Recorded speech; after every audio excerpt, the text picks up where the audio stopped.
Oui, bonjour, nous nous retrouvons dans la commune d'Etso, dans la vallée d'Aspe. Donc nous allons voir qu'est-ce qui a causé une forte décroissance démographique, car nous sommes passés en 1840 de 600 habitants à aujourd'hui, en 2020, 63 habitants. Donc je vais vous passer notre journaliste Thomas Mille directement sur le terrain. Oui, c'est ça, merci Monsieur Brelinski. Donc nous sommes aujourd'hui à Etso et nous allons interroger quelques passants de ce petit village qui est situé dans les Pyrénées-Atlantiques. Donc en effet, la question d'aujourd'hui va être de comprendre cette telle décroissance démographique pour ensuite établir une solution pour ramener des habitants et faire en sorte que le village retrouve son maximum d'habitants. Can I call you Rose? 'Cause you're sweet. Allez, venez, je vais vous emmener au gîte de chez Julien. Le gîte de chez Julien est dans la commune d'Etso. Le gîte peut accueillir 4 à 5 personnes. Donc c'est un des deuxièmes plus gros gîtes de la commune d'Etso. Parce qu'il y a la garbure en dessous qui peut accueillir jusqu'à 60 personnes. Et là, le gîte de chez Julien qui est super beau, franchement je vous le conseille, il y a le numéro de téléphone juste ici. Et donc là, comme vous pouvez le voir, nous sommes sur des rues d'Etso.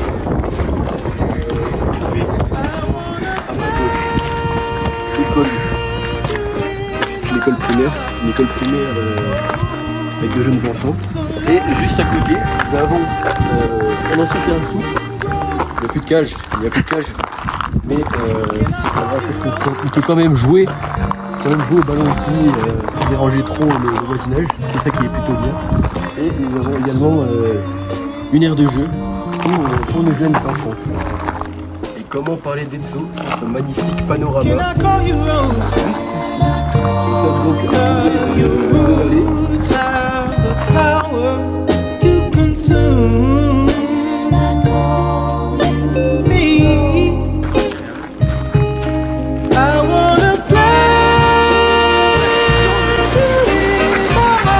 Allez, suivez-moi, je vous emmène à la mairie.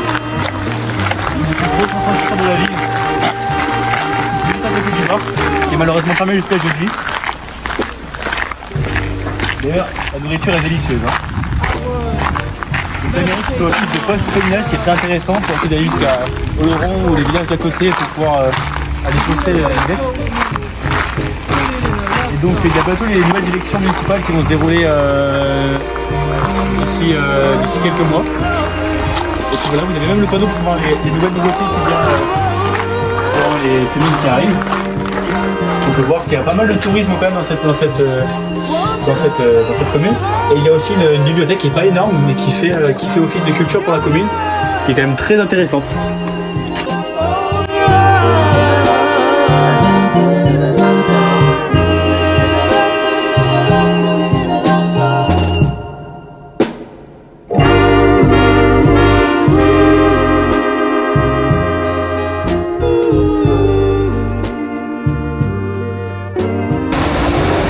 Nous nous retrouvons devant la cascade de Etso et nous avons pu interroger 3 personnes, dont 2 retraités et une personne travaillant à la mairie de Etso.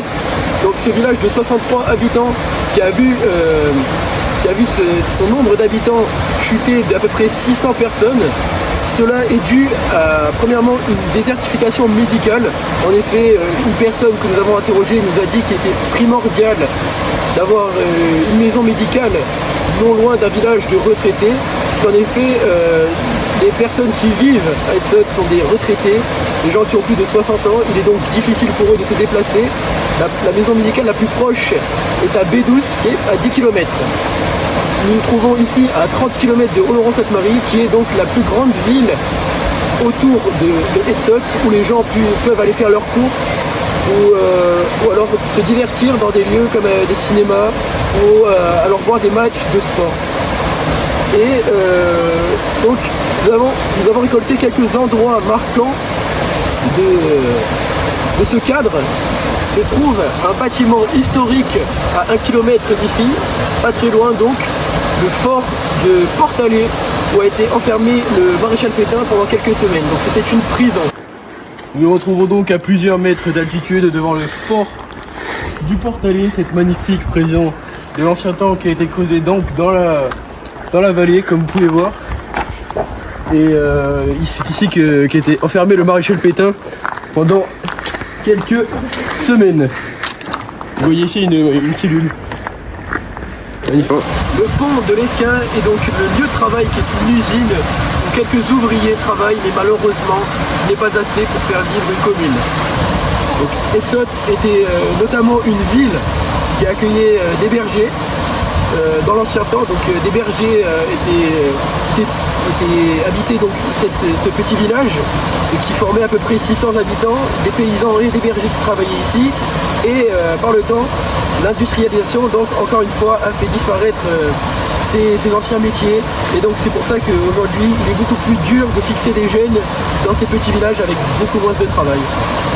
Et donc au niveau de l'écosystème, nous pensions que c'était une région assez rude, mais en fait il y a plutôt un microclimat, parce que nous n'avons que 3 à 4 jours de neige par an, et c'est de petites neiges. Il peut y avoir quelquefois des coupures de courant, mais c'est très rare. Et il y a une grande ville assez proche, à peu près à 25-30 minutes, qui est Oloron-Sainte-Marie.